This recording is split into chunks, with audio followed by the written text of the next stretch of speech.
ne ressemblait en rien à ce qu'elle avait imaginé. Au lieu de joie, elle ne ressentit que de la peur.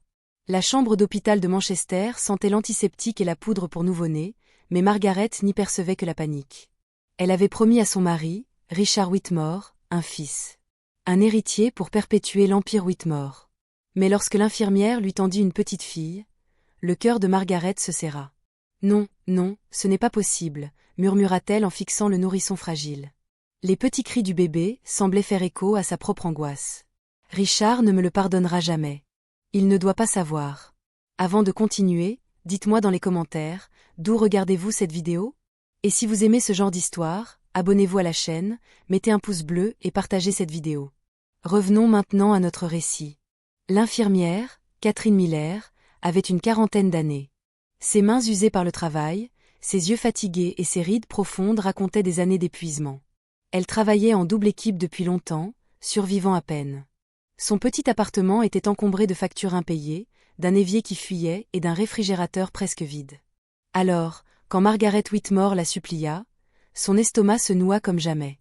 La voix de Margaret était frénétique, tremblante d'une peur que Catherine n'avait encore jamais entendue. « S'il te plaît, Catherine, je peux tout te donner. De l'argent, tout ce que tu veux. J'ai juste besoin d'un garçon. » Ses mains tremblaient tandis qu'elle agrippait le bras de l'infirmière comme une bouée de sauvetage. « Si je ne le fais pas, s'il découvre que je lui ai donné une fille, je perdrai tout. S'il te plaît. » Le cœur de Catherine s'emballa. Chaque parcelle de sa conscience lui hurlait. « Non, Madame Whitmore. Vous ne pouvez pas faire ça. Cet enfant est le vôtre. Elle est parfaite. » Mais Margaret, en larmes, répéta. « Je ne peux pas le perdre. Je ne le ferai pas. Aide-moi, je t'en supplie. » Catherine hésita. Elle pensa à sa cuisine vide. À son réfrigérateur qui ne contenait qu'un vieux pain moisi. Aux factures empilées. Au chauffage défaillant qui glaçait ses nuits à Manchester. La pauvreté et la peur obscurcissaient son jugement. Et c'est alors que le destin sembla intervenir. Car, dans la même maternité, une autre mère venait d'accoucher. Evelyn Johnson, femme de ménage, avait donné naissance à un petit garçon en pleine santé. Elle le berçait avec des mains fatiguées, mais emplies de tendresse, et murmurait son nom, Samuel. Catherine regarda les deux bébés. Une fille, un garçon. Ses mains tremblaient. Son cœur criait « non ». Son esprit murmurait « oui ». Et cette nuit-là, elle fit le choix qui la hanterait pour toujours. Car ce soir-là, Margaret Whitmore quitta l'hôpital avec Samuel, le fils d'Evelyn.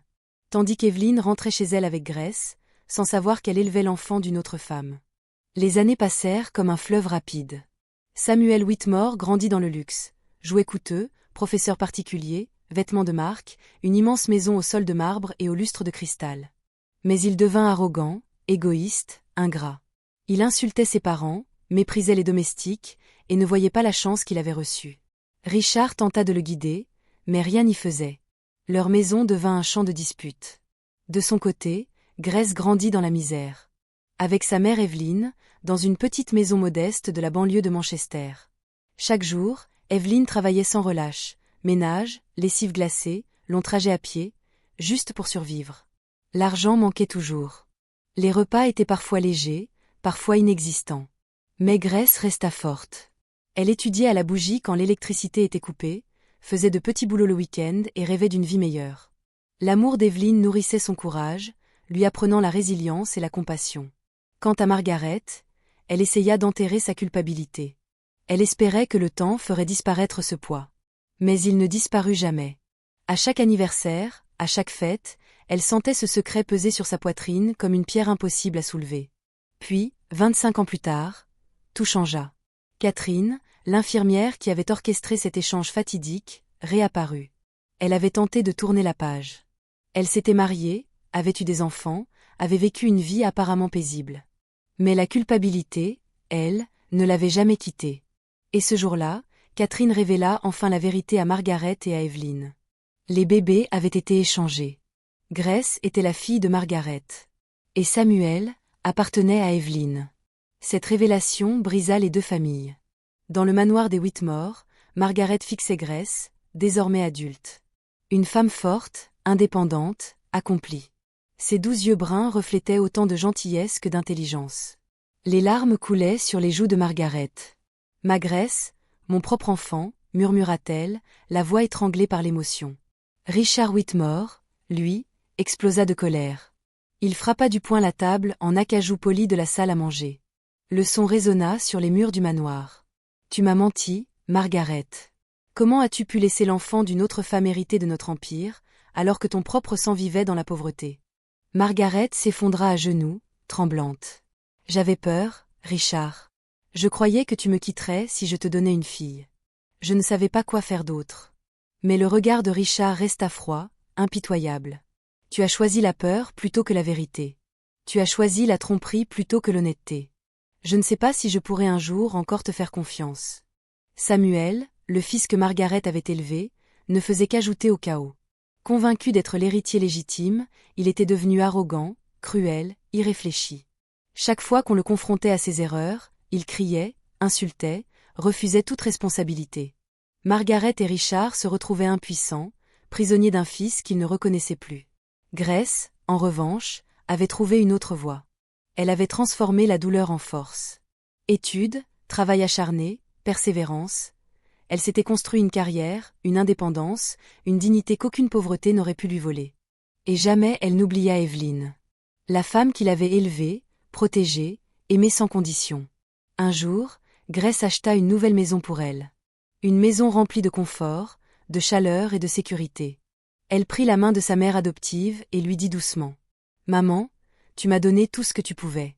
Maintenant, c'est à moi de prendre soin de toi. » Margaret, rongée par le remords, tenta de retrouver Catherine. Peut-être pour demander pardon. Peut-être pour chercher un moyen de réparer ce qui avait été brisé. Mais Catherine avait disparu. Plus aucun document. Plus aucune trace. Seulement la vérité, cruelle et irréversible, qu'elle avait laissée derrière elle. Et chaque jour, Margaret sentait ce vide grandir en elle. Un vide né d'un choix qui avait détruit des vies, et dont le poids la hantrait jusqu'à son dernier souffle. Puis, 25 ans plus tard, tout changea. Catherine, l'infirmière qui avait orchestré cet échange fatidique, réapparut. Elle avait tenté de tourner la page. Elle s'était mariée, avait eu des enfants, avait vécu une vie apparemment paisible. Mais la culpabilité, elle, ne l'avait jamais quittée. Et ce jour-là, Catherine révéla enfin la vérité à Margaret et à Evelyn. Les bébés avaient été échangés. Grace était la fille de Margaret. Et Samuel appartenait à Evelyn. Cette révélation brisa les deux familles. Dans le manoir des Whitmore, Margaret fixait Grace, désormais adulte. Une femme forte, indépendante, accomplie. Ses 12 yeux bruns reflétaient autant de gentillesse que d'intelligence. Les larmes coulaient sur les joues de Margaret. « Ma Grace, mon propre enfant, » murmura-t-elle, la voix étranglée par l'émotion. Richard Whitmore, lui, explosa de colère. Il frappa du poing la table en acajou poli de la salle à manger. Le son résonna sur les murs du manoir. « Tu m'as menti, Margaret. Comment as-tu pu laisser l'enfant d'une autre femme hériter de notre empire, alors que ton propre sang vivait dans la pauvreté ?» Margaret s'effondra à genoux, tremblante. « J'avais peur, Richard. Je croyais que tu me quitterais si je te donnais une fille. Je ne savais pas quoi faire d'autre. » Mais le regard de Richard resta froid, impitoyable. « Tu as choisi la peur plutôt que la vérité. Tu as choisi la tromperie plutôt que l'honnêteté. Je ne sais pas si je pourrai un jour encore te faire confiance. » Samuel, le fils que Margaret avait élevé, ne faisait qu'ajouter au chaos. Convaincu d'être l'héritier légitime, il était devenu arrogant, cruel, irréfléchi. Chaque fois qu'on le confrontait à ses erreurs, il criait, insultait, refusait toute responsabilité. Margaret et Richard se retrouvaient impuissants, prisonniers d'un fils qu'ils ne reconnaissaient plus. Grace, en revanche, avait trouvé une autre voie. Elle avait transformé la douleur en force. Études, travail acharné, persévérance. Elle s'était construit une carrière, une indépendance, une dignité qu'aucune pauvreté n'aurait pu lui voler. Et jamais elle n'oublia Evelyn. La femme qu'il avait élevée, protégée, aimée sans condition. Un jour, Grace acheta une nouvelle maison pour elle. Une maison remplie de confort, de chaleur et de sécurité. Elle prit la main de sa mère adoptive et lui dit doucement. « Maman, tu m'as donné tout ce que tu pouvais. Maintenant, c'est à moi de prendre soin de toi. » Margaret, rongée par le remords, tenta de retrouver Catherine. Peut-être pour demander pardon. Peut-être pour chercher un moyen de réparer ce qui avait été brisé. Mais Catherine avait disparu. Plus aucun document. Plus aucune trace. Seulement la vérité, cruelle et irréversible, qu'elle avait laissée derrière elle. Et chaque jour, Margaret sentait ce vide grandir en elle. Un vide né d'un choix qui avait détruit des vies, et dont le poids la hantrait jusqu'à son dernier souffle. Et vous, qu'en pensez-vous? Cette femme avait-elle le droit de faire un tel choix? Et vous, qu'auriez-vous fait à sa place? Laissez votre avis dans les commentaires, nous avons hâte de vous lire. Si cette histoire vous a touché, n'oubliez pas de vous abonner à la chaîne et d'activer la cloche de notification pour ne manquer aucune de nos prochaines histoires. Merci d'avoir regardé, et que Dieu vous bénisse.